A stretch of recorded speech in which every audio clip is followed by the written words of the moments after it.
இங்கே ஒரு மந்திரவாதி அடிபட்டு உயிருக்கு போராடிட்டு இருக்கும்போது அவருக்கு தண்ணி கொடுத்து அவரோட உயிரை ஒருத்தன் காப்பாற்றுவான். அதனால அந்த மந்திரவாதி உனக்கு ஏதாவது வரம் வேணும்னா கேளும்பாரு. இவனும் உடனே எனக்கு நிறைய காசு வேணுங்கிற வரத்தை கேட்பான்.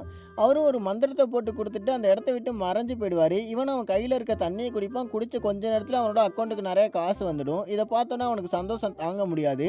உடனே அவனோட கேர்ள் ஃப்ரெண்டுக்கு ஃபோன் அடிச்சு நான் உங்கள் வீட்டில் வந்து உன்னை பொண்ணு கேட்க போகிறேன்னு சொல்லிட்டு அவங்க வீட்டுக்கு போவான். அங்கே போனோன்னா அவனுக்கு சாப்பாடு கொடுப்பாங்க. அதை சாப்பிட்டுட்டு இருக்கும்போது கொஞ்சமாக தண்ணி குடிப்பான்.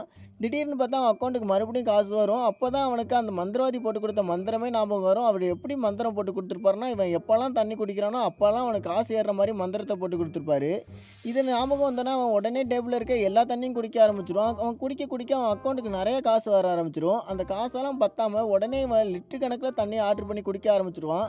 அப்படி குடிச்சிட்டு இருக்கும்போது கொஞ்ச நேரத்துலேயே அந்த உலகத்திலே இவன் தான் மிகப்பெரிய பணக்காரனாக மாறிடுவான். இது மாதிரி பவர் உங்களுக்கு கிடச்சா நீங்கள் என்ன பண்ணுவீங்கன்னு கமெண்ட் பண்ணிட்டு நம்ம சேனலை சப்ஸ்கிரைப் பண்ணிவிட்டு இந்த வீடியோக்கு ஒரு லைக்கை போட்டு விடுங்க.